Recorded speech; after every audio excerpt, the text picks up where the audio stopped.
sa cellphone, laptop o tablet. Yakang-yaka daw yang ayusin ng technician na si Lance Patrick mula sa Quezon City. Kasabay kasi ng business niya na phone repair shop sa San Juan, pinuksan niya rin ang home gadget repair service o repair on wheels. Kasagsagan pa ng pandemya nang simulan niya ang business na ito. Pero dahil nagsara ang mga mall dahil sa lockdown, humanap siya ng ibang paraan. Sa libreng oras niya bilang law enforcer at frontliner, isinisingit niya rin ang pagre-repair ng gadgets on-site.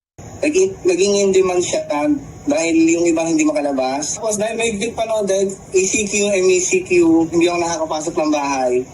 And naisip kong maging paraan, gumawa ako sa may ibabaw ng flat box, gumawa ako sa ibabaw ng motor ko or sa likod ng kotse ng mga nagpapagawa. Nagpatuloy ang ganitong serbisyo niya hanggang ngayon. Hindi bumababa sa isa o dalawa ang customer ni Sir Pat na nag-a-avail nito.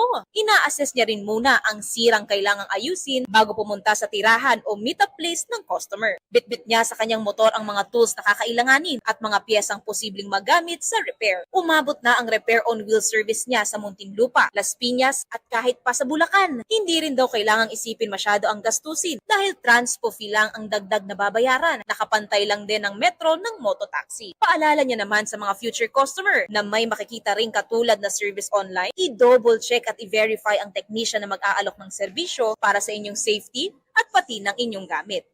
Meron po kasing grupo ngayon dito sa Pinas na Pinoy technician na pwede ka magpa-legit check doon.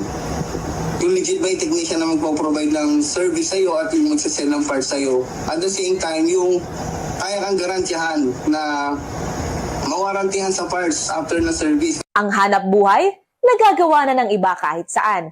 Kailangan lang din itong samahan ng pagtsatsaga at diskarte. Mobile Journal, Mary Mon Reyes po, hatid ang muka ng balita.